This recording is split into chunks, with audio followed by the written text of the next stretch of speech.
it would be so nice that we finally find some kind of balance between national leagues, EuroLeague, FIBA activities, because we also need the national teams. The national teams are in the heart of the people, and we got to find a way to balance all this without killing the players with so many games.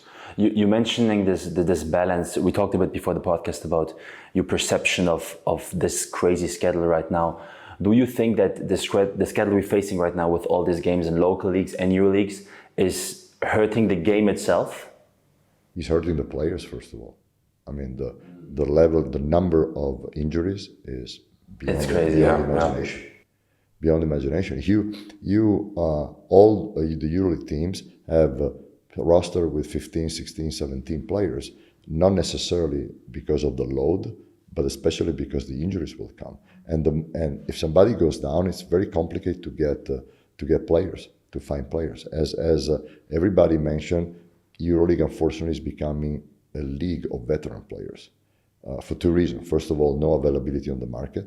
Second, the veteran players are much more experienced and they are capable to play with the pressure that you have in the EuroLeague competition. A young player or a player coming for the first time from the States needs an adjustment time, which sometimes you're already in the middle of the season. You spend already 4 months, and it's very complicated, very, very difficult. Wow.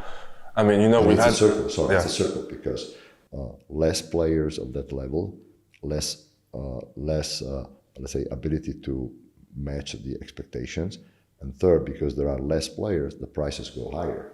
So it's all complicated. It's getting messy. How would you change this? Would you get rid of the local leagues to only focus on EuroLeague, or how would you change it? That's impossible. Yeah, it's hard to. That's impossible. I think we, as Milano, for example, we asked even this year with the 20 teams to have 2 conferences, and don't exceed the number of games that were played last year.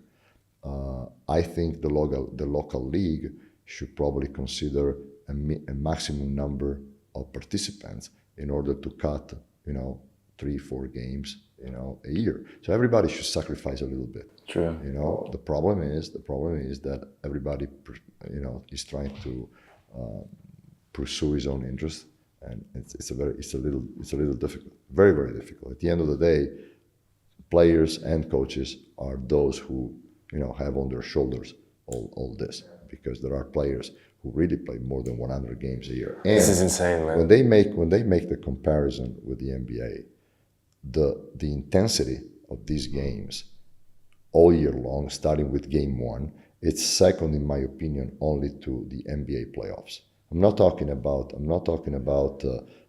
nothing special. I agree. I think there is a completely different way to approach the game.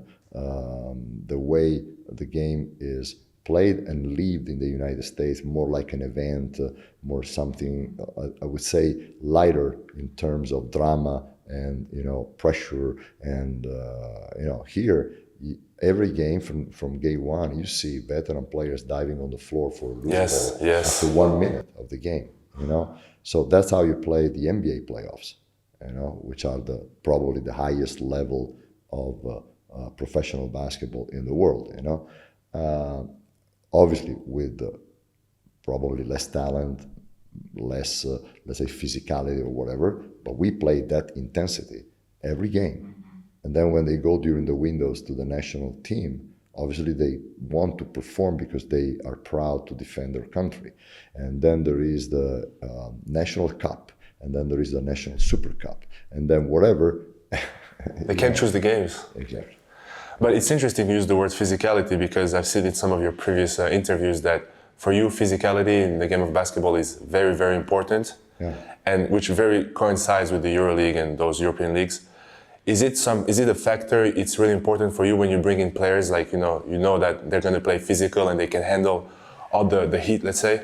Well, here in Europe, whatever you try to do on the court, you have somebody who tries not to allow you to do that. Mm-hmm. Okay. Not in a, let's say, bad or dirty way, but using wisely their body.